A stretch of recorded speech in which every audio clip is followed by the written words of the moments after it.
Well, good morning and welcome to the Center for Spiritual Living, Texas Hill Country. I am Beth Warren, the spiritual leader here at CSL, and I will be facilitating the lesson for you today. So let me start by wishing you happy holidays. Happy Hanukkah, Merry Christmas, Happy Kwanzaa, or as we've said in the past, Happy, what is it? Christmas Kwanzaa. That's a hard one to say, but I wish you happy holidays.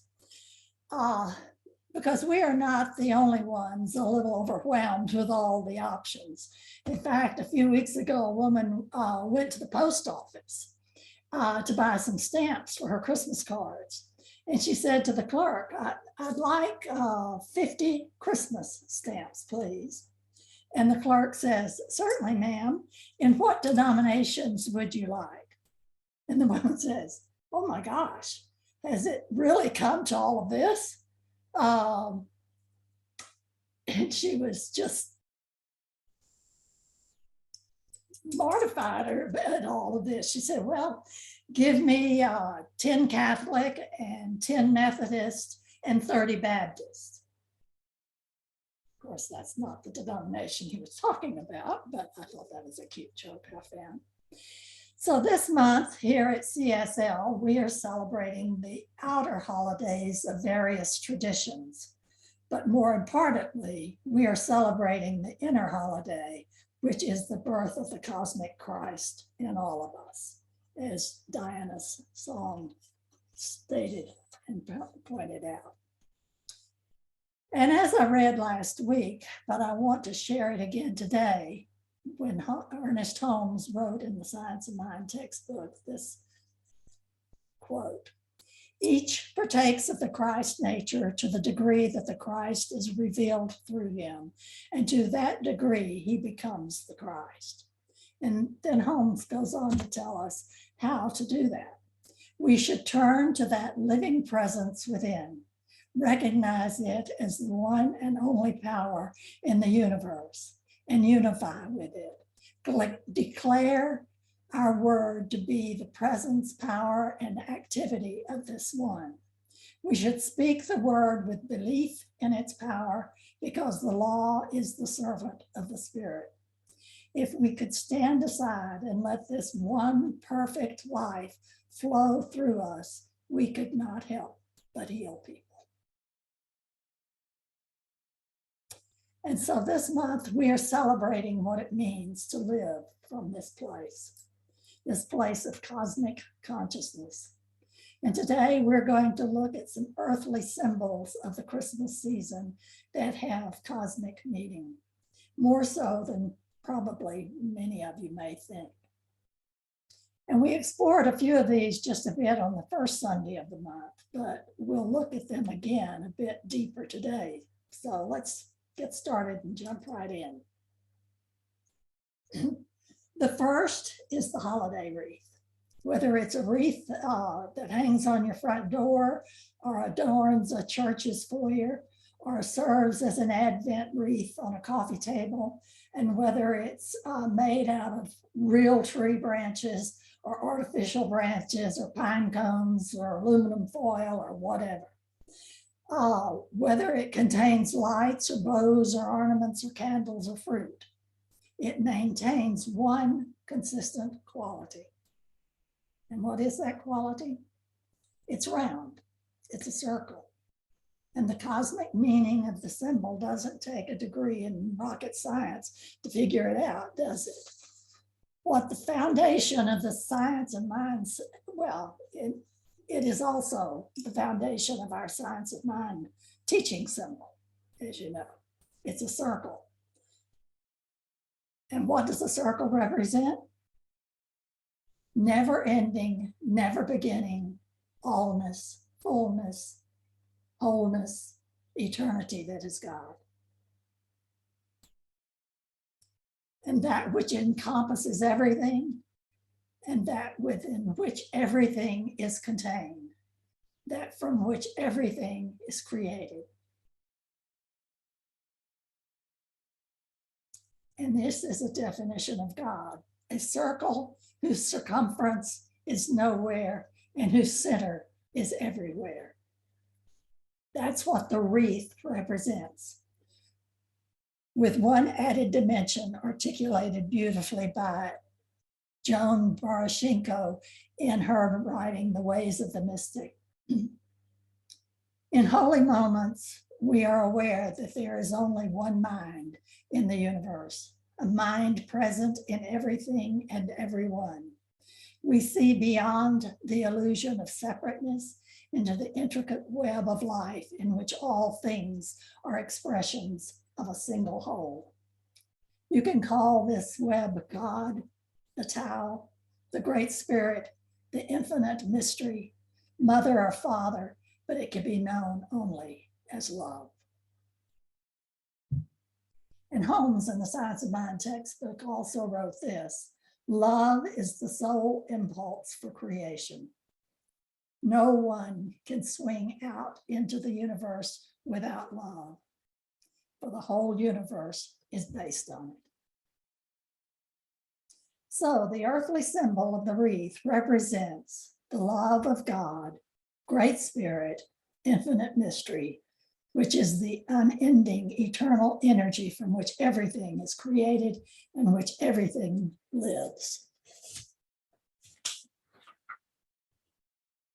And our second earthly symbol with cosmic meaning is the candle. The candle, whether it sits in a menorah or any other centerpiece that it is part of the table centerpiece, or it emits light. It doesn't symbolize light.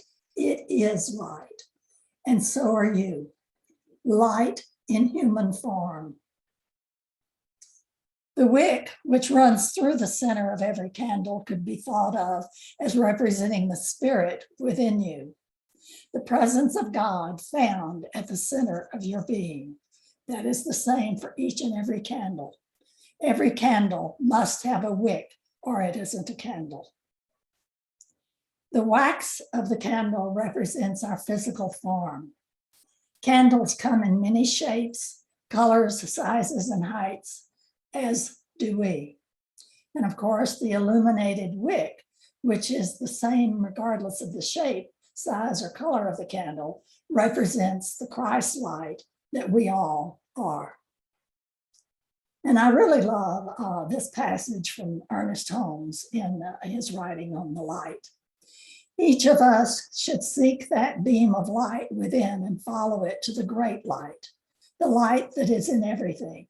We must acquiesce to it and surrender all that has isolated us from it. Only then can God fully pronounce itself through us and in us and personalize itself as us.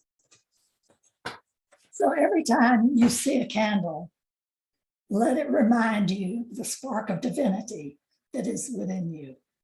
Let it remind you of your oneness with the whole.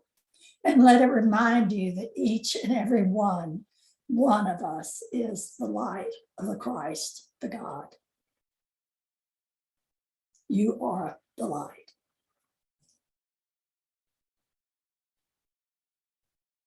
Who has been to or hosted a holiday party so far this year? Who has plans to attend one or two or three more? And what's the common element of these parties?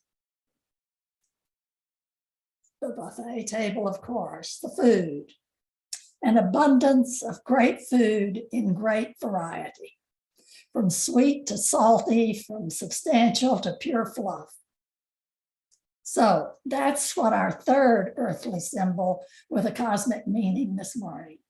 The holiday food table reminds me of Holmes's statement in the Science of Mind textbook. We must learn to come under the divine government and accept the fact that nature's table is ever filled. Never was there a cosmic famine. God is always God. God's very nature is the nature of plenty and the nature of abundance.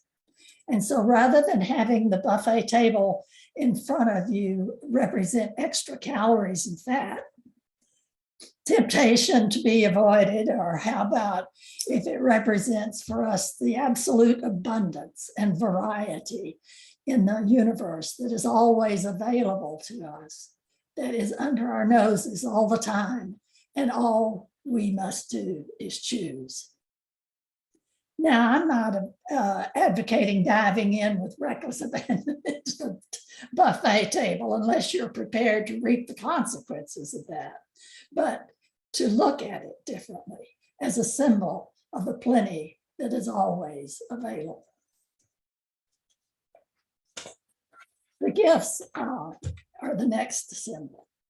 So when you see presents under the tree or the Hanukkah bush, or whichever holiday you're celebrating, or as you are shopping for the gifts for friends and family members, here's a cosmic way to look at them. What if every gift you see reminds you to be grateful? What if every gift you see reminds you to be grateful? I think it's a perfect symbol for gratitude, because what do you say when you receive a gift? You say thank you. And by suggesting using gifts as symbols of gratitude, I don't mean to suggest that you should expect to be thanked every time you give a gift. In fact, the purest place from which to give a gift is a place of attaching absolutely no strings to it whatsoever. Even the string of an expected thank you. That is truly giving unconditionally. But I am suggesting that we look afresh at gifts as a symbol of our gratitude. Gratitude for all the blessings in our lives. What if every time you saw a gift, you said a word of thanksgiving for 1, 2, or 3 blessings in your life? That might give this holiday season some new depth. And then finally, our 5th symbol is the man in the red suit himself, Mr. Secular. Yeah, Santa Claus. Santa Claus. What spiritual concept could he possibly symbolize for us this morning? Well, let's think about it for a moment. When an innocent child, one who believes in Santa, writes out his Christmas list and mails it off to the North Pole, or when he's sitting in Santa's knee at the mall and delivers his request, what is his mindset after it's done? Isn't it one of trust that the requested item will absolutely be delivered on the prescribed morning? What if we use Santa Claus as the symbol for trusting the universe, to have the innocent faith of a child? Holmes wrote this in his writing on Pray and Prosper. A belief in the invisible is the very essence of faith. Prayer or spiritual communion demands a complete surrender to the invisible. It knows that because the creative power of God is at hand, all things are possible. So there we have 5 earthly symbols of this holiday that can support you in moving into deep cosmic Christ consciousness. And if we just saw each of these elements individually in this new light, we would have a wonderful new perspective on this time of year, wouldn't we? Think of the shift in your consciousness. If every time you saw a wreath, you paused to think of the all-encompassing, all-created, eternal love of God. If every time a candle flickered in your direction, you were reminded of the spark of the divinity that you are. And if the bounty of the holiday buffet table takes you to the conscious awareness of God's great, ever-flowing good. And if every gift you see or purchase or receive or give reminds you to walk in gratitude. And if every time you see a Santa Claus or hear a ho, ho, ho, ho, you remember to trust God just a little bit more. That would be pretty transformation, wouldn't it? But what if we took it another step further and saw every one of those elements as a call to prayer? As a call to prayer. Because just in case, if you didn't notice it, each of those earthly elements symbolize a step in what we call our 5-step prayer. We call a prayer spiritual mind treatment. What if you use these elements of a holiday to remind us to pray without ceasing, as the master teacher Jesus advised us to do? How about if we put it all together in a treatment right now, and it's in the form of a song, and the tune you will know, the words will be due, as Diana plays and sings it for us. Okay, some of this may be a cappella. So I haven't practiced the chords. I'd rather get the words correct. Joy to the world, there's only one presence, one power, one being. Let every heart embrace this truth. God lives in everything. God lives in everything. God lives in everything. Joy to the world, God lives in me. Joy to the world, God lives in me. God is all that I am.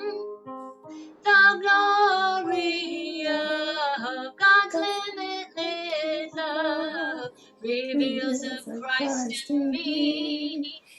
Reveals of Christ in me. Reveals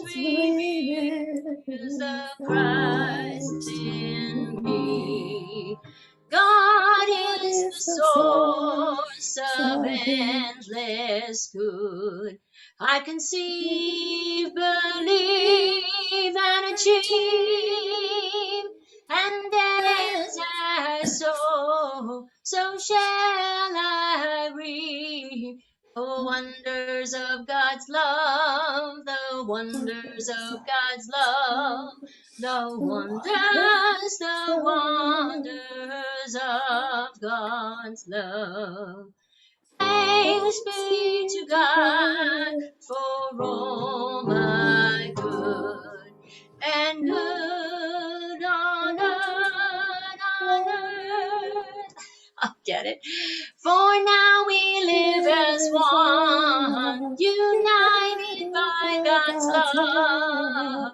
I'm grateful that you heard and responded to my word. I'm grateful, so grateful my word is heard. Joy to the world, I now release these words into the law. I release and I let go, and know it is so. The truth shall set me free. The truth shall set me free. The truth has set me free. And so it is. We need to get everybody a copy of that. And so it is. And so we let it be. We do let